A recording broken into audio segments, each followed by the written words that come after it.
សួស្តីបងប្អូនថ្ងៃនេះខ្ញុំបង្ហាញជូនបងប្អូនពាក់ព័ន្ធទៅលើ JCB Excavator JCB ថ្មីខ្លាញ់គោឆ្នាំផលិត2025ដែលបង្ហាញជូនបងប្អូននេះគឺ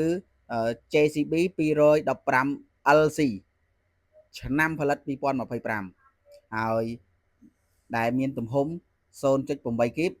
អញ្ចឹងសម្រាប់បងប្អូនដែលមានតម្រូវការ08 គឺ 0.8 គីបនេះអាចតំណែងបានហើយបងប្អូនកាន់តែពិសេសសម្រាប់ជាមួយនឹង brand JCB បច្ចុប្បន្ននេះគឺមានការវាយដូរបងប្អូនមាន excavator ចាស់គ្រប់ប្រភេទ excavator អីក៏ដោយឲ្យតែជា excavator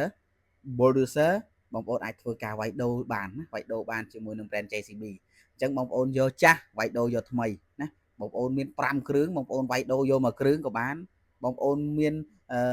50គ្រឿងបងប្អូនវាយដូរយក10គ្រឿងក៏បានណាអត់ជាបញ្ហាទេបច្ចុប្បន្ននេះអញ្ចឹងសម្រាប់បងប្អូនចង់បានជាមួយនឹង brand JCB គឺយើងមាននៅក្នុង stock ស្រាប់ហើយចំនួនគឺអត់ខ្វះសម្រាប់បងប្អូនគ្រប់តម្រូវការសម្រាប់បងប្អូនណាបងប្អូនចង់បានຂະຫນាតណាក៏មានដែរជាមួយនឹង brand JCB គឺមានគ្រប់ຂະຫນាតគ្រប់តម្រូវការគ្រប់អាជីវកម្មរបស់បងប្អូនពាក់ព័ន្ធទៅលើ excavator ណាអញ្ចឹងសម្រាប់បងប្អូនដែលមានតម្រូវការចាំបាច់ចង់ប្រើប្រាស់ចង់សាកប្រើឬក៏បងប្អូនចង់បដូរពី brand ផ្សេងមកជាមួយនឹង JCB បងប្អូនអាចឥឡូវវាពិសេសសម្រាប់បងប្អូនតែម្ដងបងប្អូនទៅរកក្រុមហ៊ុនផ្សេងគឺអត់មានការវាយដូរទេអត់មានការវាយដូរយក excavator ចាស់ក្រុមហ៊ុនផ្សេងទៅវាយដូរជាមួយនឹងក្រុមហ៊ុនថ្មីរបស់គេទេអត់មានទេចំណែកឯ JCB គឺយើងមានបងប្អូនណា JCB យើងមានអញ្ចឹងវាពិសេសសម្រាប់បងប្អូនមែនបងប្អូនមាន excavator ចាស់ដូចជា Cat Cobeco Sunny Volvo Hitachi Hyundai ណាបងប្អូនអាចធ្វើការវាយដូរជាមួយនឹងJCB បានណាអត់បញ្ហា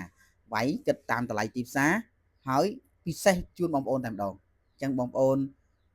អាចចង់សាកគុណភាពអាចមកតេស្តដល់ទីតាំងបានណាសម្រាប់បងប្អូនចង់បានថ្មីយកទៅប្រើប្រាស់បងប្អូនចូលរួមត្រឹមតែ15%ទេបងប្អូនអាចធ្វើការបង់រំលោះបានរហូតដល់5ឆ្នាំ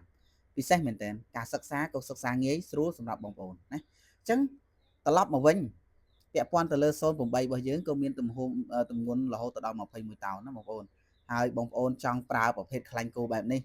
ខ្ញុំធានាជូនបងប្អូនថាបងប្អូនប្រើ10ឆ្នាំចាំបងប្អូនបដូរចង់ទៅប្រើផលិតផលផ្សេងឬក៏ប្រើថ្មីផ្សេងទៀតណាអញ្ចឹងជាមួយនឹងថ្មីខ្លាញ់គោហើយជាបោះអង់គ្លេសទៀតបងប្អូនធានាមួយអែមហើយប្រភេទនេះគឺប្រភេទប៊ិចកូនជ្រូកធម្មតាបងប្អូនណាមិនមែនប្រភេទប៊ិចភ្លើងទេ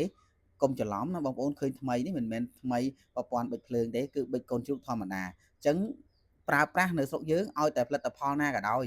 ពាក់ព័ន្ធទៅលើ excavator ឲ្យតែប្រព័ន្ធប៊ិចភ្លើងបងប្អូនប្រើយ៉ាងណាក៏នៅតែខូចណាខូចប៊ិចភ្លើងនឹងតែម្ដងគឺខូចប្រព័ន្ធប៊ិចតែម្ដងអញ្ចឹងសម្រាប់បងប្អូនគឺពិបាកប្រើពិបាកនឹងការជួសជុលពិបាកដោយសារតែប្រេងដែលយើងប្រើបច្ចុប្បន្នគឺយើងភាគច្រើនយើងចាក់ប្រេងកណ្ដុងមិនមែនចាក់នៅក្នុងយើងបូមចេញពីម៉ាស៊ីនឬក៏បូមចេញពីការ៉ាសទេយើងគឺដូចជាការ៉ាសសាំងអីដូចស្រុកគេគឺគេមានម៉ាស៊ីនបូមចេញពីការ៉ាសសាំងទៅយករថយន្តយកទៅដាក់បញ្ចូលតែម្ដងប៉ុន្តែនៅស្រុកយើងគឺយើងប្រើប្រេងកណ្ដុងអញ្ចឹងវាបញ្ហាគឺប្រព័ន្ធប៊ិចតែម្ដងអញ្ចឹងបងប្អូនដើម្បីឲ្យបងប្អូនងាយស្រួលប្រើឲ្យមិនឈឺក្បាលសាកប្រើជាមួយនឹង